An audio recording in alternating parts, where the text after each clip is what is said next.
Mau saya bahas adalah hal yang kadangkala kita tolak sebagai fakta, tapi itu yang jadi problem baru peradaban, yaitu soal tadi environment itu.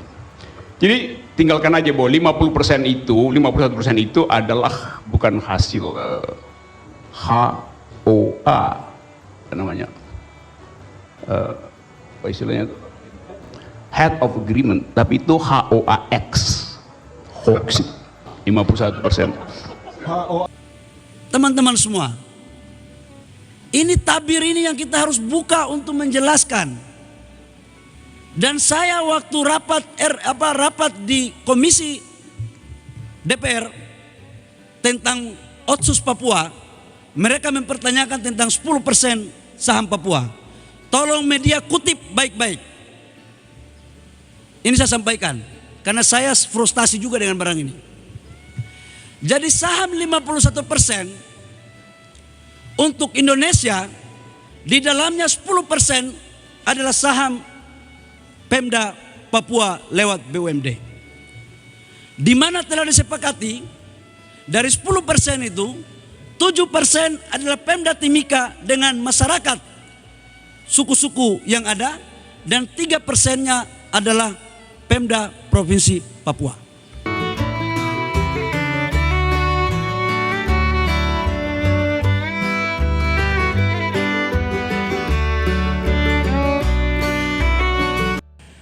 Begitu saya masuk ke Freeport kemarin, saya jadi inspektur upacara. Saya turun mengecek langsung ke tambang bawah tanah, underground, dan ke grassback. Tujuan saya sebenarnya masih ada pikiran, ini jangan-jangan dong Abu Nawas saya ini kira-kira. Masih ada. Intuisi aktivis itu masih ada, bos. Jadi sekalipun saya bersahabat sama Papa Richard dan menjadi Menteri Investasi, tapi idealisme saya terhadap tanah ini tidak akan pernah luntur sedikit pun.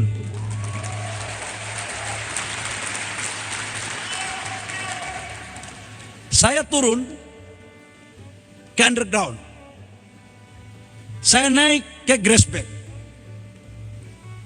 Di puncaknya di sana, ternyata yang menjadi senior vice president adalah saudara-saudara kita yang memang sukunya di sana, saudara kita Magai. Saya turun ke underground, 80% produksi, betul Kak Tony? 80%, 100% produksi Freeport sekarang itu dari tambang bawah tanah. Saya masuk ke situ.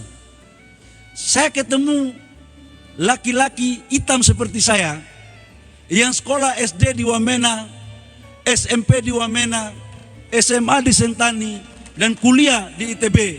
Saudara kita Rumbino. Mana Rumbino mana? Ini. Jadi laki-laki ini dia punya usia saya lebih tua. Bro, lahir tahun berapa? 7 berapa? 78. Saya tua 2 tahun.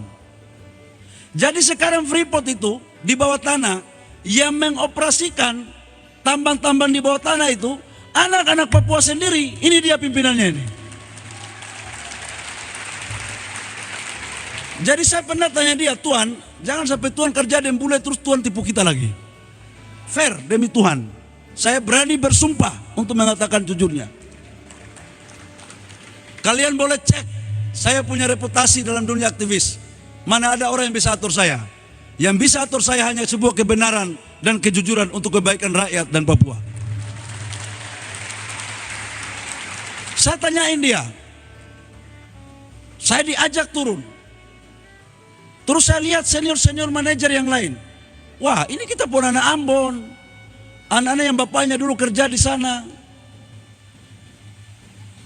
Kemudian direksinya yang melakukan hubungan dengan masyarakat itu Kakak Klaus Wamahma, anak Fakfak. Rumahnya cuma 1 kilo beda dengan rumah saya. Kalau dia terpilih jadi direksi, karena saya tahu mungkin karena ini balas budi untuk kasihnya orang Fakfak kali, karena dulu kecamatan ini Fakfak. Tapi tidak mungkin anak Papua tipu Papua.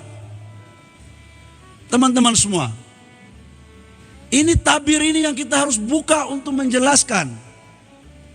Dan saya waktu rapat di Komisi DPR tentang Otsus Papua, mereka mempertanyakan tentang 10% saham Papua.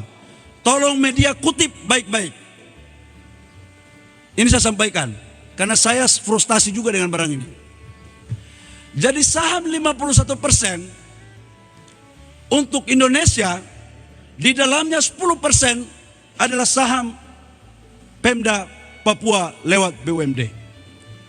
Di mana telah disepakati, dari 10% itu, 7% adalah Pemda Timika dengan masyarakat suku-suku yang ada, dan 3%-nya adalah Pemda Provinsi Papua.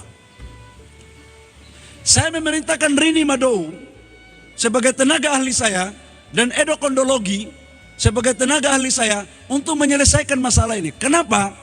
Karena Pemprov Provinsi Papua, Pak staf ahli sampaikan kepada Bapak punya sekda ya, Pemda Provinsi Papua dan Pemda Timika sampai dengan sekarang belum menyelesaikan BUMD untuk menampung 10% saham itu.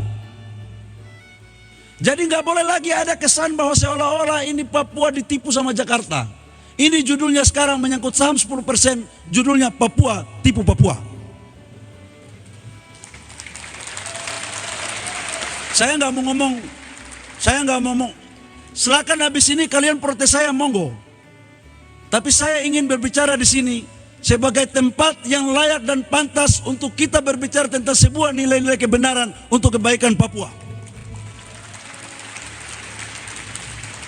Teman-teman tahu, saya rapat 4 kali dan saya frustasi.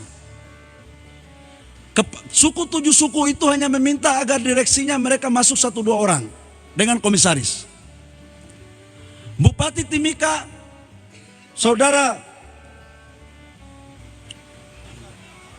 Om Aleng, udah bicara sama saya, udah setuju. Begitu saya setuju mau jalan, nggak jalan-jalan. Apa yang terjadi Bapak Ibu semua? Dividen dari 10% itu pemerintah daerah Papua dan Timika belum bisa disalurkan dan sekarang ditahan di Main ID gara-gara kesalahan kita belum membuat BUMD itu. Itu masalahnya. Apakah salah mereka? Freeport McMoran dan Freeport Indonesia? Enggak. Mereka sudah selesaikan kewajibannya kok. Jadi maksud saya ini penting. Teman-teman mantan aktivis yang dulu kalian demo-demo kita sama-sama ini, penting ini sebagai pertanggungjawaban moralitas saya.